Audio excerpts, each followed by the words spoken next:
हरि कृपा गुरु मिले, हरि कृपा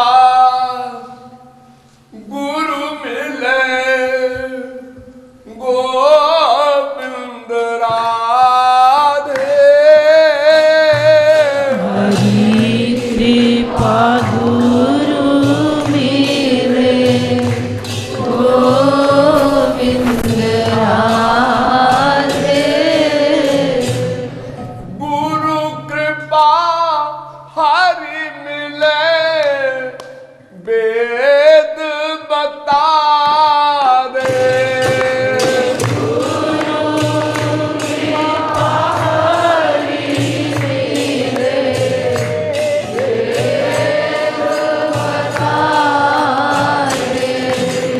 हरि कृपा गुरु मिले, गोविंद राधे। गुरु कृपा हरि मिले, वेद बता दे। शास्त्रों में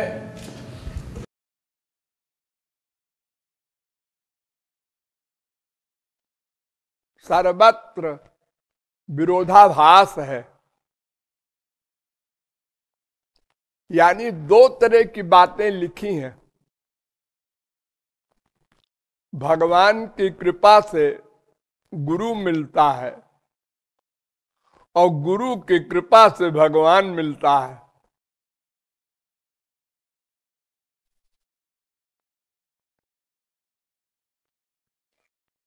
ये कैसी पहेली है।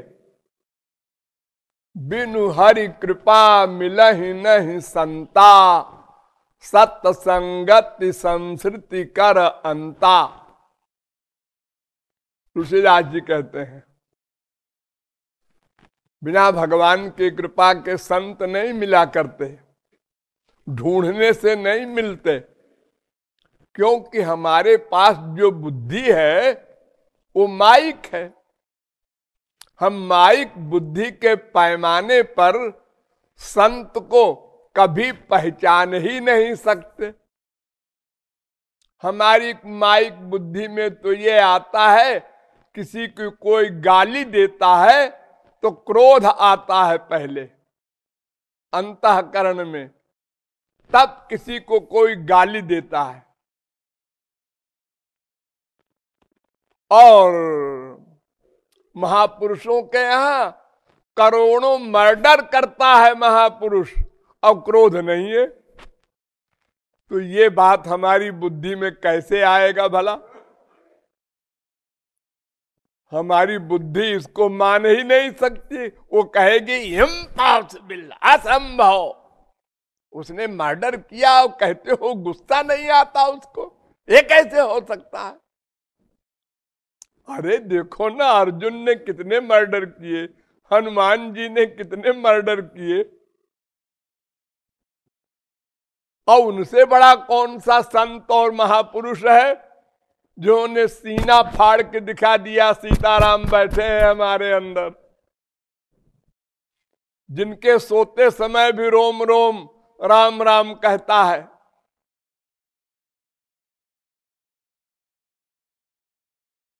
काम नहीं है, बच्चे पैदा हो रहे हैं। ये ध्रुव है, ये प्रहलाद है, बड़े बड़े अम्बरीश हैं, बड़े बड़े संत, तमाम ब्रज की गोपियां हैं, टॉप के महापुरुष। ये कैसे हो सकता है? हाँ, क्योंकि हम नहीं कर सकते इसलिए हम समझते हैं कोई नहीं कर सकता।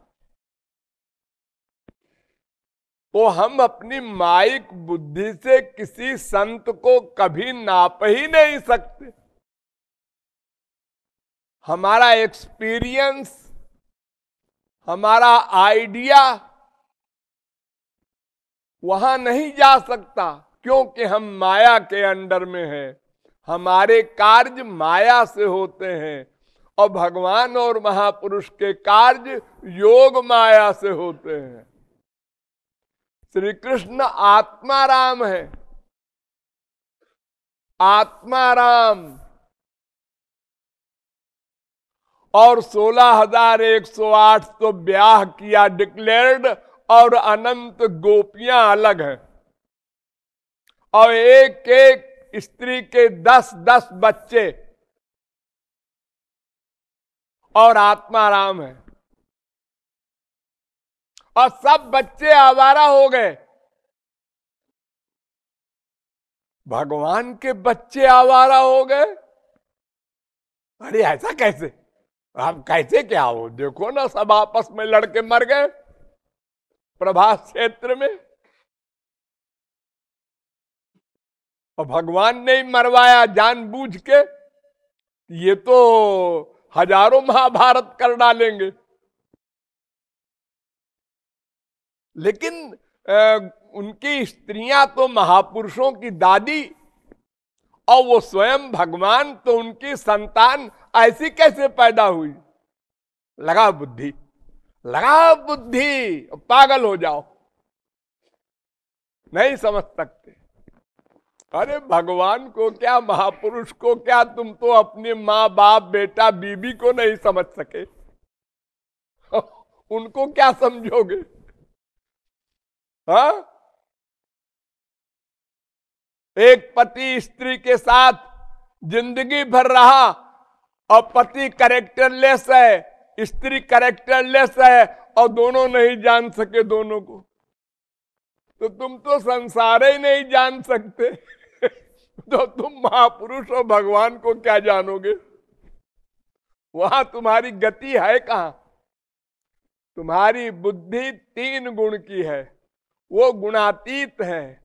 तुम्हारे कार्य माया से होते हैं, उनके कार्य योग माया से होते हैं। योग माया माने अपनी पर्सनालिटी में रहें और माया का कार्य करें, उसको योग माया कहते हैं।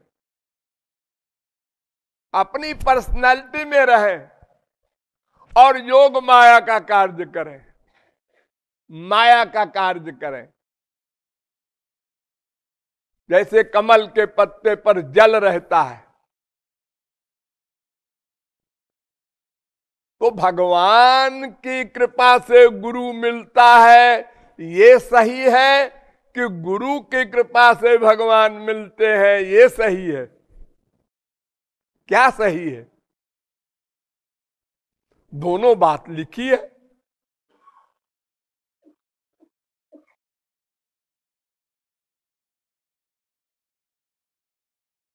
जब द्रवई दीन दयाल राघव साधु संगति पाइए। जब भगवान कृपा करें तब महापुरुष मिले, और जब महापुरुष मिले तो भक्ति मिले। सो बिनु संत न काहू पाई। बिना गुरु कृपा के आज तक किसी को भक्ति नहीं मिली। भगवान क्या मिलेंगे? भक्ति नहीं मिलेगी तो भगवान कैसे मिलेंगे? और फिर ये भी कहते हैं हमारे आचार्य लोग कि भगवान की कृपा से गुरु मिलता है, संत मिलता है। ये बात कैसे मान लें हम? क्यों? इसलिए कि अगर भगवान की कृपा से संत मिलता है तो सबको मिलना चाहिए। एक को संत मिल गया, एक को नहीं मिला, ऐसा क्यों होता है? ये भगवान की कृपा भी कोई 2 तरह की होती है? अरे सब बच्चे हैं उनके, सबको बराबर बराबर प्रॉपर्टी में हमारे संसार में भी पिता बांटता है हिस्सा। तो भगवान ने एक को संत से मिला दिया, वो भी संत हो गया, और बाकी को राक्षसों से मिलाया, वो राक्षस और डकैत हो गए। ऐसा कैसे? ऐसा नहीं है। तो उसके लिए फिर कहते हैं हमारे आचार्य कि पुण्य पुंज बिनु मिला ही न संता। बिना पुण्य पुंज के संत नहीं मिलते। पुण्य पुंज, हाँ, पूर्व जन्म के हमारे साधन, सुकृत, प्रारब्ध, उससे संत मिलते हैं। हाँ, ये बात तो समझ में आती है। फिर आप क्यों कहते हैं हरि कृपा से संत मिलते हैं? भगवान की कृपा की बात कहां से आ गई? अरे हमारे पूर्व जन्म के कर्म थे ऐसे अच्छे, हमने पहले साधना की थी तो हमको संत मिल गया। हाँ ठीक है, ये भी ठीक है। और बिना भगवान की कृपा के संत से मिलाएगा कौन? तुम्हारे पुण्य पुंज तो कर्म है, अपने आप कैसे वो मिल जाएंगे संत? अरे तुम्हारे पुण्य पुंज का फल देने वाला तो कोई होना चाहिए, सर्वज्ञ, जो तुम्हारे पुण्य पुंज को जाने और फिर संत से कहे तुम उसके पास जाओ, उस पर कृपा करो, उसने बड़ा पुण्य किया है पहले। ये कार्रवाई कौन करेगा? अगर भगवान न ये सब करें तो हमारा पुण्य क्या करेगा? अरे मान लो आपने इस मंदिर में 10 करोड़ दान किया है, हाँ, तो अगले जन्म में वो 10 करोड़ रुपया आपको कैसे मिलेगा? कौन देगा? वो भगवान ही तो दिलाएंगे। कोई भी कर्म जड़ होता है, वो अपने आप फल कैसे बन जाएगा?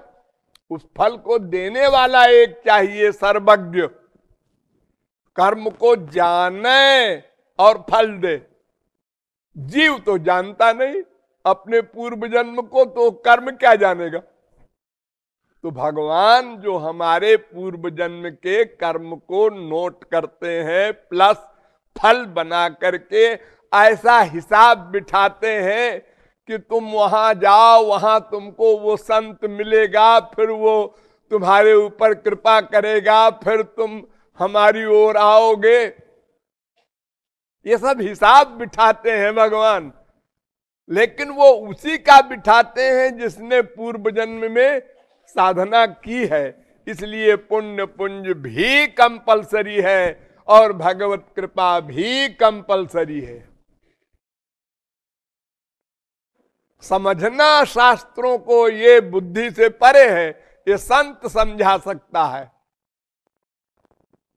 तो इस प्रकार भगवान की कृपा से गुरु मिला, तो गुरु ने तत्व ज्ञान कराया और साधना कराई, तब साधना से अंतःकरण शुद्ध हुआ, तब गुरु कृपा हुई स्पेशल, तब वो दिव्य भक्ति और दिव्य दर्शन भगवान का, ये सब हमको गुरु कृपा से मिला।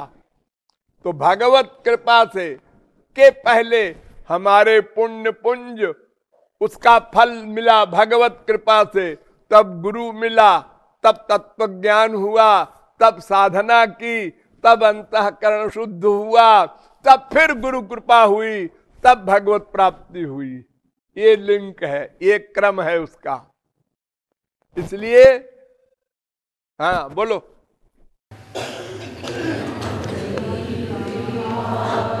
गुरु मिले गोविंद